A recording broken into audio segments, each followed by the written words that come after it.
जैसे ही भोर होती है, रहीम, एक गरीब किसान, अपने बंजर खेत की ओर चलता है।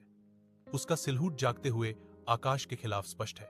सूरज उगता है, उसकी कठोर रोशनी फटी हुई धरती और रहीम के चेहरे को चिंता की लकीरों से उजागर करती है। थकी हुई हाथों से रहीम सूखे मिट्टी में बीज बोता है, जो बंजर भूमि के खिलाफ उम्मीद का एक हताश कार्य है। उसकी आंखें आसमान की ओर उठती हैं। एक मौन प्रार्थना उसके होठों से निकलती है, क्योंकि वह दिव्य हस्तक्षेप की तलाश करता है। हे अल्लाह, इस बार हौंसी दो, रहीम चिल्लाता है। उसकी आवाज विशाल, निर्दयी विस्तार में एक नाजुक फुसफुसाहट है। निर्दयी धूप के नीचे पृथ्वी सूखी और फटी हुई है, जो लगातार सूखे का प्रमाण है। सूखी भूमि के ऊपर गर्मी चमकती है, क्योंकि दूर की धूल भरी आंधी रहीम के निराशाजनक प्रयासों का मजाक उड़ाती है।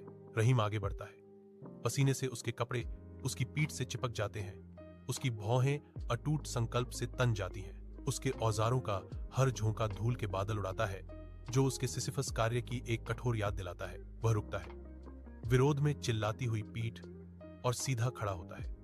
उसकी निगाह क्षितिज पर घूमती है। उसकी आंखें विशाल, खाली आकाश में जीवन देने वाली बारिश के किसी भी संकेत की तलाश में बेताब है।